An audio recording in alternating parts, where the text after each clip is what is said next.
Okay, in this video, we're going to take a look at how students can use the Dualless Chrome extension to split their screens to multitask.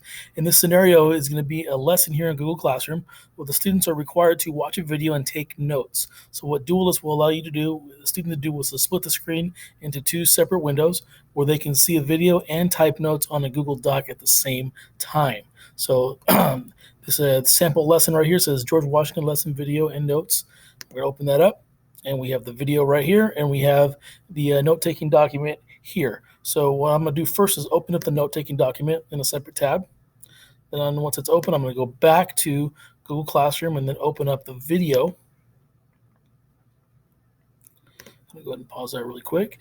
And now that I have these two tabs open here, Dualless is going to open up one of these in its own, and then the rest of them will be on the other side. And then we'll be able to see side-to-side notes and video at the same time. So I'm going to go to the Dualless extension, which is right up here on my extensions toolbar up here next to my address bar here in Google Chrome. This extension has been pushed out to all student accounts for the last few years now. So I'm going to go ahead and click on there. It's going to give me all these different ratios that I can split my screen. Probably the easiest one is just to do the 5 to 5, which means that they're going to be equally the same size. So I'm going to click that. So I have my video on this side, and then I'm going to go ahead and put the rest of them over here. There's my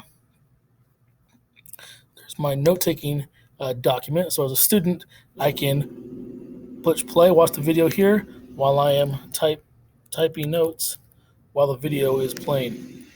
It's hard to imagine there would have been a United States film. So this will allow students to multitask and take notes digitally at the same time while watching a video. So if you have any questions, feel free to reach out to me through email and or Google Hangouts.